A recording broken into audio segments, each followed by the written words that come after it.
Theater Corner is brought to you by Amazing Grace Conservatory.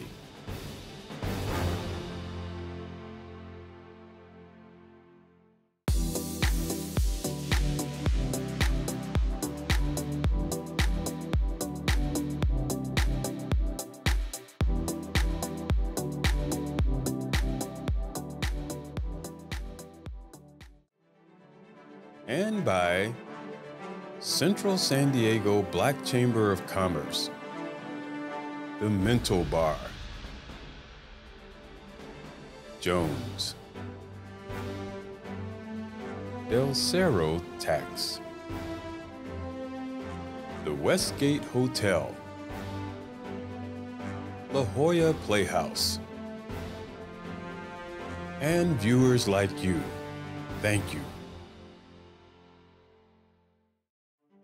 Hi, welcome to Theater Corner. I'm your host, Michael Taylor.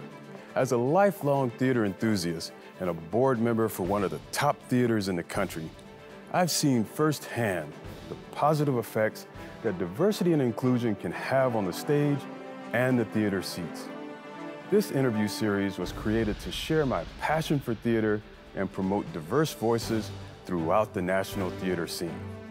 We sit down with some of the top professionals in the entertainment industry to discuss training, careers, advice for young actors, and how to make theater matter to more people.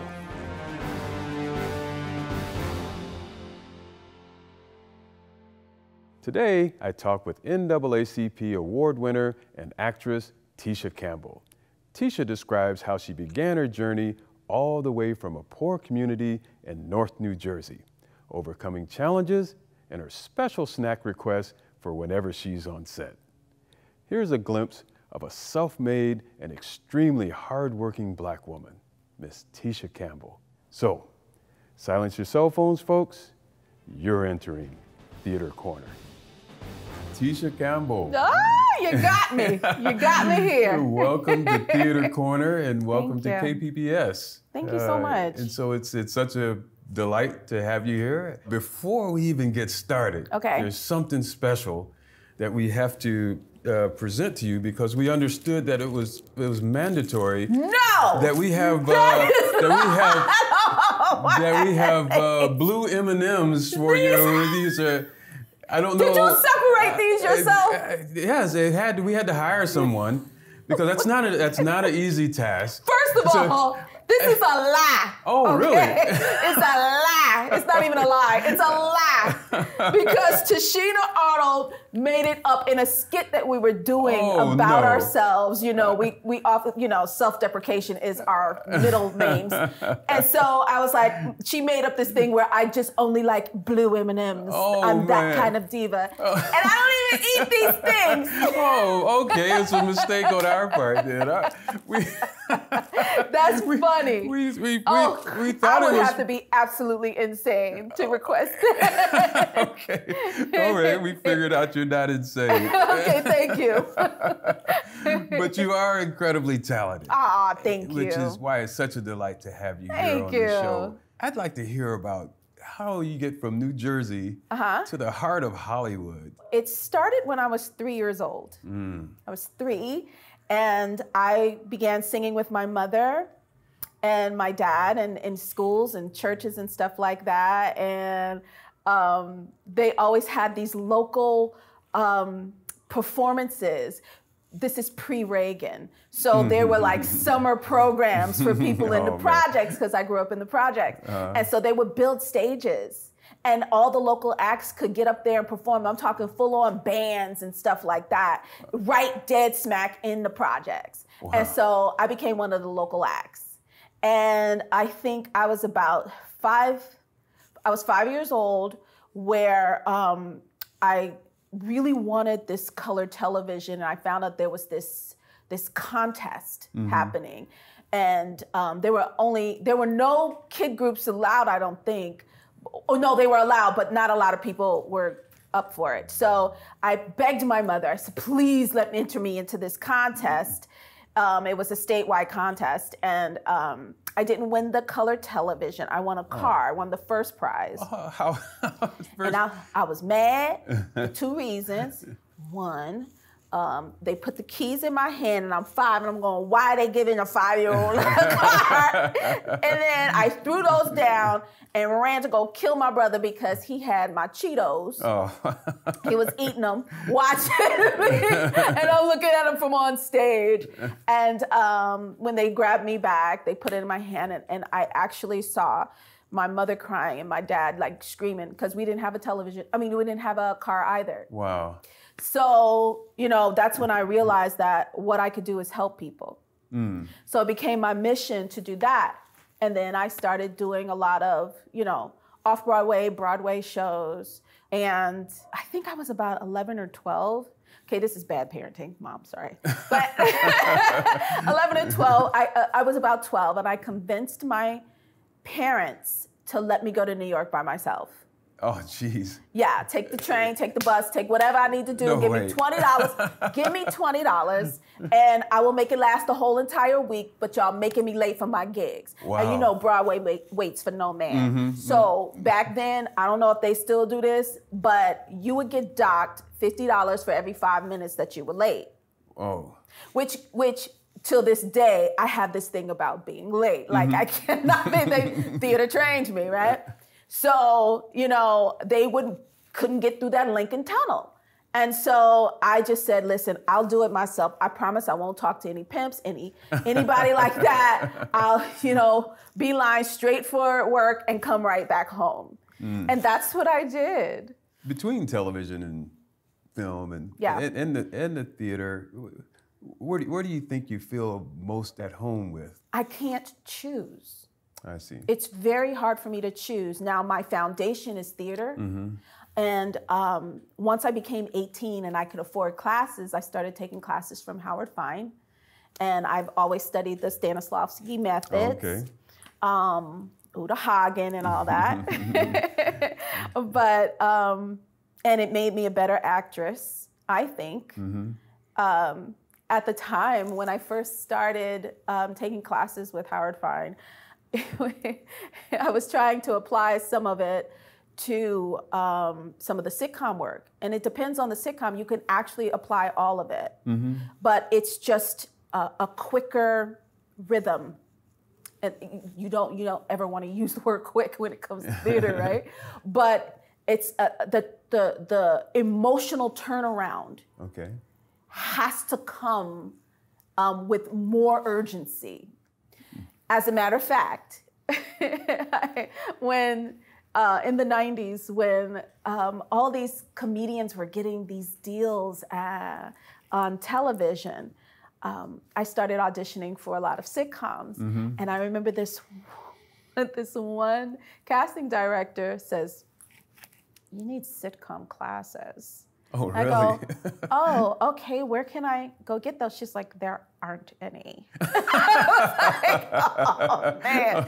So I had to literally figure out what that was, and going to a place where there were audiences. Again, sitcoms are very similar to doing theater for me, because you get an immediate response from the audience. You have to be in the moment, and that is a high for me. So I started going to all of these different Comedy Act theaters, the Comedy Store, Laugh Factory, and sitting with the comedians to try to figure out what is comedy. Okay. After a while, months and months of just sitting back there with them, I noticed that the ones who told the truth were the ones that were really great. Yeah. And then I realized there's a fine line between drama and comedy. And if these stories were told in any other space, you might cry for that person. Right. And so I was like, oh, it's just the truth, but it's told in a different way. What role in your career has impacted you the most? I would have to say The Martin Show. Okay. Only because Tashina Arnold was by my side once again. And most of the actors were from the theater.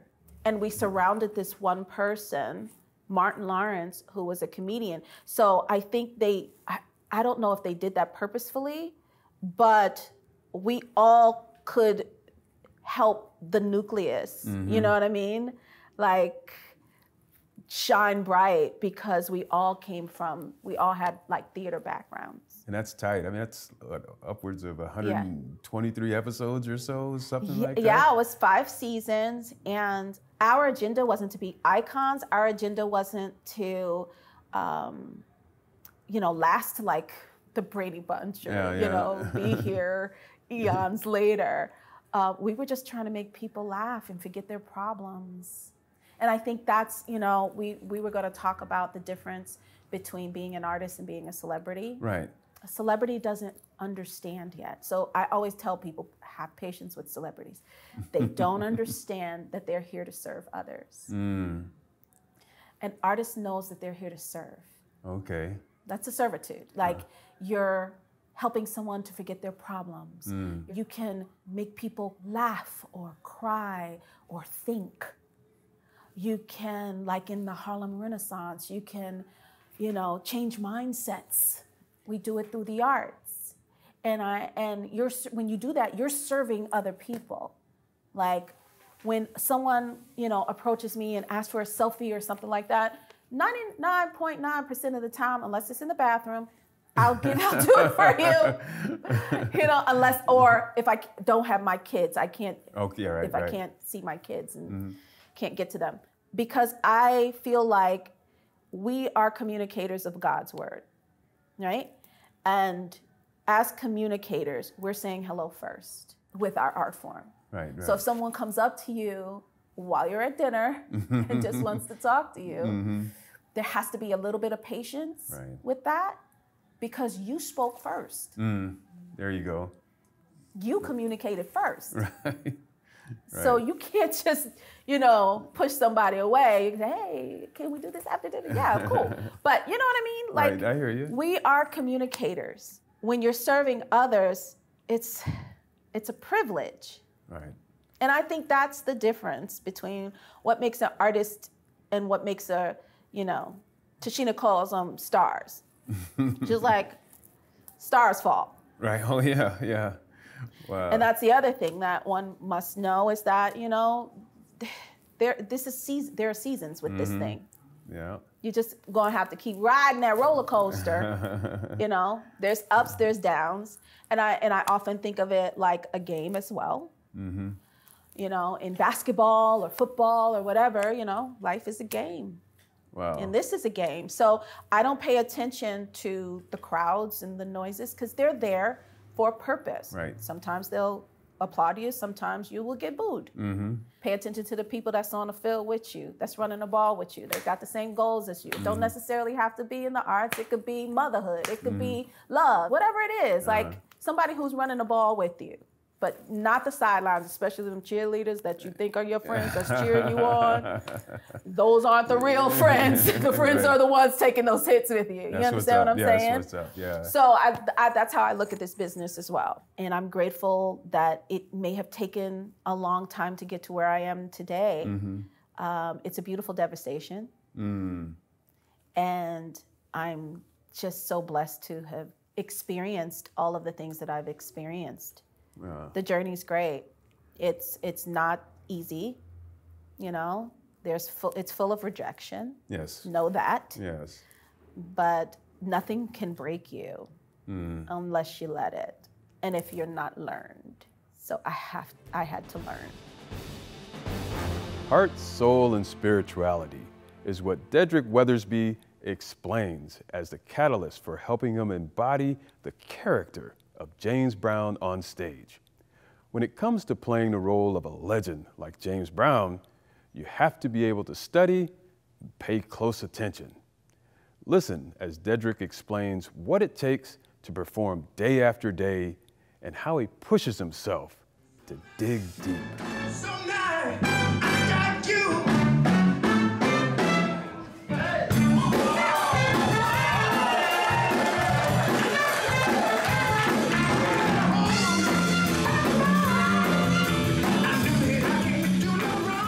Dedrick Weathersby. Welcome to Theater Corner, brother. Thank you. You've made it. I made it, for sure. It's definitive now. Now, we've got a lot to talk about. I'm so glad you're here, brother. This is, I'm looking forward to this conversation and to speak to James Brown a little bit. For sure. So the main thing, you do a show, yes. Remembering James, the life and music of James Brown. Yeah. This is a one-man show. So it started as a one-man show, but now it's a full-fledged musical. Tell me about it. So it's a 90-minute musical, theatrical stage play from 1951 to 1968, telling the story of James Brown and his music from the perspective of Bobby Byrd, his best friend and right-hand man. You started writing this in 2013. Yes. What was that process like? So I loved my guilty pleasure. Well, it's not a guilty. It's just my outside extracurricular activity is going to karaoke bars. I put on a cap. This is before the mass. I put on a cap and I just go inside a karaoke. I sit in the back and then I put my name on the list and I go there. And I used to go there and sing "This Is a Man's World" and "I Feel Good." And I was just singing the songs because I was like, these are some tough songs. You know, for me, and like you think it's so easy until you're actually singing it and then you're hearing it back to yourself, you're like, okay, this is not that good. And so I would go there and test out these songs and people would love it. They was like, who is this guy? And I would have my name on there and it just say Dedrick. And then after that, they was like Dedrick the Entertainer. And it's like Dedrick James Brown, you know? So it was interesting. And people was like, you were doing that, James. And I was like, I think I can go further. And so I just started to, sing it more. And I joined Tribute to the Legendary Stars. And that was great, just doing two songs. And I was like, what if I had a story about James? Right. Nah, never mind. No, that's crazy. That's wishful thinking. No, I'm not getting to touch that. And I just left it alone. But then it kept just bugging. It just kept bugging me. And so you first performed this at the Boxcar Theater. Boxcar Theater. And this was 2019. 2019. So what was it like coming out the gate the first time as James? It was nerve-wracking. It was nerve-wracking because it was a lot of people just like,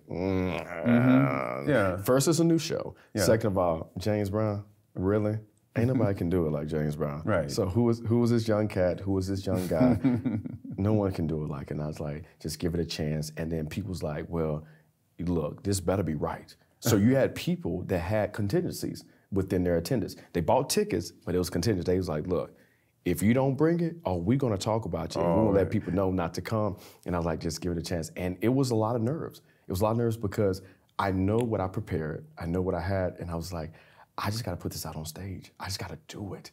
And so after the nerves subsided, we had that first show. And when I tell you the audience erupted and they loved it, I was like, wow. I mean, this is James Brown, so sure. there are the costumes. So what's the approach? I mean, I see you wear this one signature vest for sure that he used to wear, and the black turtleneck. Yeah. But what was that like going through the process of putting costume together? Well, first of all, I'd like to thank Will from Will's Formal Wear in Longview, Texas. And so Will Lyons, he was my mentor in high school. And so I went there, just for formal wear, like for dances, for prom, different things like that. And he said, I like your style. And I just had a style from Goodwill, Salvation Army. I pulled out thrift. I was a thrift shopper. And so we didn't have much, growing up, but, what we did have, I made it look good. And he's like, I like your style. I was like, oh, thank you. He said, I would love to for you to model in one of my magazines. And I was like, no, like me? He's like, yeah. And I was like, okay. And so he put me in a tuxedo. And it was so amazing. I was like, man, this feels so good. He said, yeah. He said, why don't you come after school and volunteer here? Get you some experience. So my first, in the fashion realm was with Will Lyons. My thing is, may he rest in peace. But he will allow me to come after school and just be around fashion. Eventually, after I proved myself, I believe my senior year, so it was my sophomore to senior year, I was volunteering there, checking people in, my peers and different people that's getting ready for weddings, sizing people up. And then he said, hey, go back into the warehouse, and I'm trying to get rid of this, but I want you to go through the scenes first. So I got a penguin tail, ducktail vest, the white suit, the tuxedo suit that I use in the show for This Is a Man's World. That's from Wheels. Wow. The red and black, Wheels former wear. That. So a lot of the things was all tuxedos, tuxedo jackets. And I just tweaked and fine-tuned it, found a vest and just, added along with it if it didn't have a vest. And I did research. I counted what I had in my inventory, and then I did research on looking at each one of James Brown wardrobe. I said, this is some fabric right here, but it's to the nine. I said, so if it's not correct, I cannot do it. And then I had to get the tailor to make sure that it's fitting. You can't have your daddy suit on. Right. It has to. You has to not only look good, it got to move good, and you got to have extra reinforcement in the pants, definitely for the splits. And tuxedo pants is the best for that. I'm really impressed by how much you embody James. I mean, sure. You get lost in the performance as I watched this stuff. So, but you insist there's only 5% technical. Yes. What is the other 95%? Heart and soul and spirituality. Like literally, so the reason why the technicality, I was technically trained for musical theater, and all of that entails, right? And so I was bringing that into the role of James Brown. And I would play it back and I would hear it and I was like, something is off. I'm not feeling it. I'm like, this don't feel right. I like this, it's something not right. And so then I said, okay, let me strip away everything I've been trained, strip away everything that I've known, and let me just lead with my heart and let me lead and just put my soul into it and see what happens. Not thinking about if I'm gonna strip my vocal cords. Like, of course you don't want to strip your vocal cords, but like, let me see if I just dive in head first on what happens. And when I tell you, I shocked myself, diving in head first, I was like, my vocals is not stripped. My body actually feel good and want more. Like, I'm really hungry. So that's what that's what really happens. Like, I just stripped away all the technicality and just dived in. And because the thing about it is, I'm capturing the essence of a man that did it naturally. Right. He did it naturally. And so just like my breathing is differently than I would breathe if I was in a traditional theatrical show. It's really different. So I understand, like, when he does his grunts, that's breathing. When he does different vocal inflection, that's breathing. When he gives the band some, that's a time to gather yourself and get back into it. What does that look like? Oh, wow. I mean, the example of the breathing. So he's like, get again, get the band now, like that. So that's James Brown breathing. Now let's say, give me something, something. Oh, I see. Like that. See. So it's a subtle breathing component like that he does, and that I bring to the stage and bring to the character that gets me through the song, because I was like, there's no way I can get through all these songs. Right. I'm breathing, but the next line is here. I'm like, how the heck is he doing this? And I get it. I was getting it. He's getting his subtle breath in and keep moving forward. You have a full band. Yes. On stage. Full band. How do you pull that off? Well, first of all, we wasn't about to do tracks. We was not about to do tracks. Right. There was not about to be no lip syncing. If we was gonna do it, we was gonna do it right. Here's the thing. So Boxcar wanted this show, but he said, you have to have a band or else.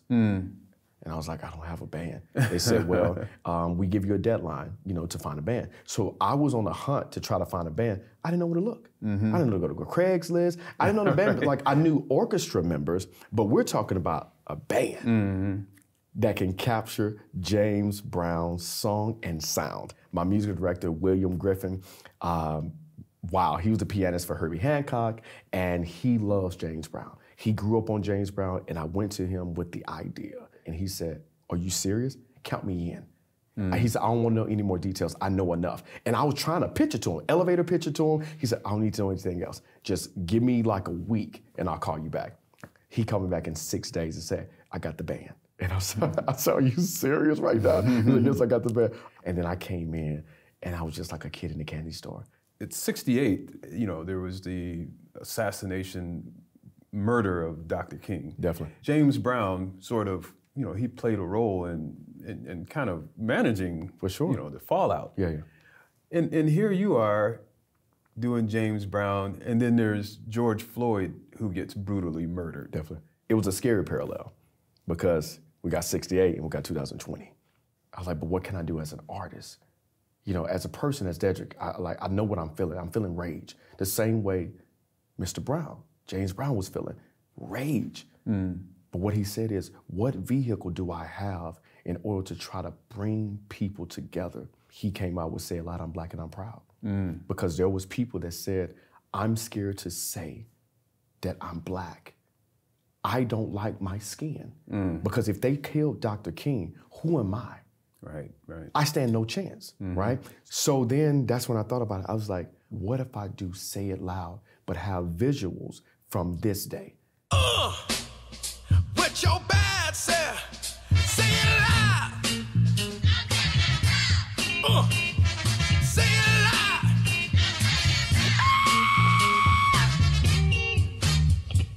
loud. Zora Neale Hurston once said, those that don't got it can't show it, and those that got it can't hide it. As you witnessed today, the talent of artists like Tisha Campbell and Dedrick Weathersby radiates as they refuse to shrink themselves on stage. I'm Michael Taylor. See you all on the next episode of Theater Corner. See, we done had a chance to do things for ourselves. Support for this program comes from the KPBS Explore Local Content Fund, supporting new ideas and programs for San Diego.